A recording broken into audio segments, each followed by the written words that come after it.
Olá, me chamo Vanessa Pereira Rodrigues Reis, sou estudante do curso de Engenharia Agronômica da Universidade Federal do Piauí e o título do meu trabalho é Distribuição Espacial dos Teores de Areia, Silt e Argila na Camada Superficial do Solo no Piauí, onde teve a orientação do professor Dr. Cássio Luiz Boechat. O Piauí é o terceiro maior estado da região nordeste do Brasil, possuindo um território de 251.577.738 km², ocupando cerca de 16,87% de extensão da região.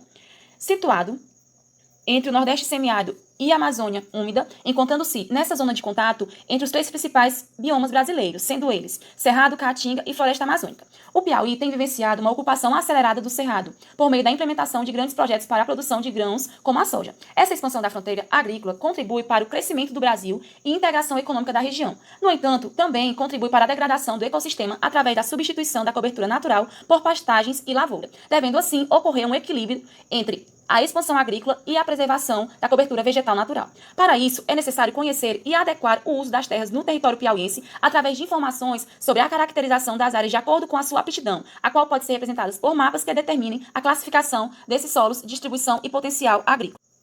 O solo é uma coleção de corpos naturais constituído por partes sólidas, líquidas e gasosa. É um componente fundamental do ecossistema terrestre por ser importante recurso natural que sustenta a flora, fauna, atividades agrícolas, armazenamento da água e as edificações do homem. O solo é passível de ser degradado em decorrência de seu uso inadequado pelo ser humano. Nesta condição, o desempenho de suas funções básicas fica severamente prejudicado, acarretando interferências negativas no equilíbrio ambiental e diminuindo drasticamente a qualidade de vida do ecossistema. A textura do solo é considerada uma variável ambiental de grande interesse agrícola. Ela está diretamente relacionada com o comportamento físico, hídrico e químico do solo e, por isso, sua avaliação é de grande importância, pois ela, junta com outros fatores, permitem determinar o manejo adequado do solo e é expressa pela proporção dos componentes granulométricos da fase mineral do solo, areia, silt e argila. A textura, ela influencia na dinâmica da adesão e coesão entre as partículas do solo e possui uma interferência na distribuição do tamanho de poros, compactação e adensamento, selamento superficial, escoamento superficial, drenagem e processo de infiltração. A sua determinação do solo permite fazer uso mais racional e eficiente dos fertilizantes. A análise de distribuição granulométrica do uso do solo possibilita a atribuição das amostras de determinadas classes texturais que são definidas e adotadas de acordo com a finalidade de estudo, como o mapeamento e a classificação do solo ou a determinação do potencial produtivo de uma cultura. Diante do que foi dito, objetivou-se, com esse trabalho, estudar a distribuição espacial da camada superficial do solo do estado do Piauí. Para o levantamento das áreas representativas e escolha prévia de pontos amostrados, foram utilizados como base o mapa de solo geológico do estado do Piauí, para a obtenção de representatividades geomorfológicas, pedológicas e geológicas, a fim de estabelecer os pontos amostrais com a devida representatividade espacial, levando em consideração os parâmetros, ordem de solo, litologia, textura, relevo, hidrologia, clima e altitude. Foram coletados 262 pontos amostrais representativos quanto à diversidade de classes e material de origem do solo dentro do estado do Piauí, distribuído a partir de mapas pedológicos e geológicos. Cada amostra composta foi obtida de 5 amostras simples de solo na profundidade de 0,0 a 0,2 metros coletadas com o auxílio de trado holandês e pás fabricadas em ácido inoxidável em locais com a mínima interferência antrópica. Os pontos amostrados foram georreferenciados através de aparelho de GPS e plotados para a confecção de um mapa amostral prévio confeccionado por meio do SIG. E as amostras foram encaminhadas para o laboratório para a realização das análises granulométricas utilizando o método de Pepita de acordo com a metodologia Dona Gema et al. Os dados eles foram submetidos à análise exploratória utilizando a planilha, onde calculou-se medidas de localização e de tendência central.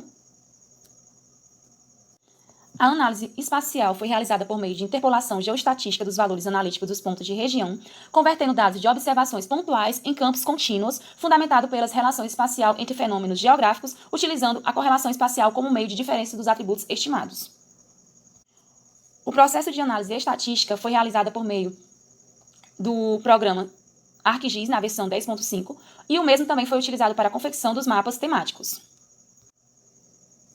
O coeficiente de assimetria é utilizado para caracterizar como e quanto a distribuição de frequência se afasta da simetria. Se o valor encontrado para esse coeficiente for zero, a distribuição é simétrica. E se positivo, a distribuição é assimétrica à direita. E se negativo, é assimétrica à esquerda. Desta maneira, silt e argila apresentam assimetria à direita e areia assimetria para a esquerda, conforme mostra na tabela 1. Os coeficientes de Kurtosi também podem ser utilizados para avaliar se os dados seguem distribuição normal, que deve ser preferencialmente nulos e pode ser aceito entre mais 2 e menos 2. Observa-se que os valores de coeficiente de Kurtosi dos atributos areia e argila avaliados apresentam-se dentro dos limites considerados como aceitáveis, conforme mostra na tabela 1. Então, diante disso, o número de pontos e a distância de amostragem interferem na análise geoestatística e no detalhamento da informação nos mapas interpolados, aumentando o erro da estimativa.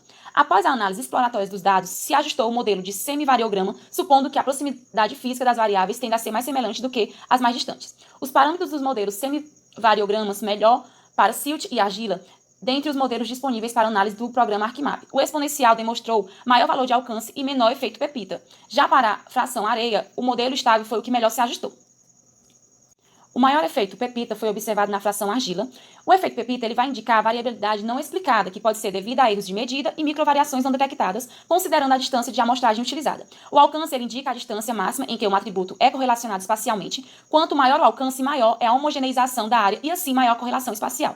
Na tabela 1, pode-se observar que os valores do alcance obtido, onde a argila apresentou o maior valor de alcance. A figura 1, onde apresenta os mapas que foram obtidos, que foram resultantes da agregagem ordinária das variáveis estudadas. De forma geral, os solos do estado do Piauí, eles fazem parte do grupamento textural média a arenosa. A faixa litorânea apresenta os maiores teores e areia, consequentemente, os menores teores de argila. Então, é confirmado que as formações arenosas provenientes de depósitos quartinosos.